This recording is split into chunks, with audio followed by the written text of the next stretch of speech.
Reading of the day, January 13th. A reading from the book of Samuel.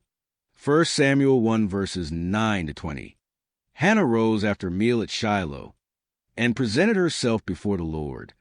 At the time, Eli the priest was sitting on a chair near the doorpost of the Lord's temple. In her bitterness, she prayed to the Lord, weeping copiously. And she made a vow promising, "O Lord of hosts, if you look with pity on the misery of your handmaid, if you remember me and do not forget me, if you give your handmaid a male child, I will give him to the Lord for as long as he lives. Neither wine nor liquor shall he drink, and no razor shall ever touch his head." As she remained long at prayer before the Lord, Eli watched her mouth, for Hannah was praying silently. Though her lips were moving, her voice could not be heard. Eli, thinking her drunk, said to her, "How long will you make a drunken show of yourself? Sober up from your wine." "It isn't that, my lord," Hannah answered. "I am an unhappy woman. I have had neither wine nor liquor. I was only pouring out my troubles to the Lord. Do not think your handmaid a ne'er-do-well. My prayer has been prompted by my deep sorrow and misery." Eli said, "Go in peace, and may the God of Israel grant you what you have asked of him." She replied, "Think kindly of your maidservant," and left.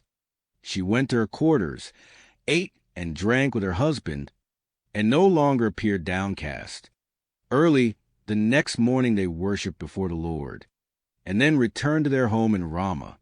When Elkanah had relations with his wife Hannah, the Lord remembered her. She conceived, and at the end of her term bore a son, whom she called Samuel, since she had asked the Lord for him. Gospel of the day. From the Gospel according to Mark, 1:21-28. Jesus came to Capernaum with his followers, and on the Sabbath he entered the synagogue and taught. The people were astonished at his teaching, for he taught them as one having authority, and not as the scribes. In their synagogue was a man with an unclean spirit. He cried out, "What have you to do with us, Jesus of Nazareth? Have you come to destroy us? I know who you are, the Holy One of God." Jesus rebuked him and said, "Quiet, come out of him." The unclean spirit convulsed him, and with a loud cry came out of him. All were amazed and asked one another, "What is this?" A new teaching with authority. He commands even the unclean spirits, and they obey him. His fame spread everywhere throughout the whole region of Galilee.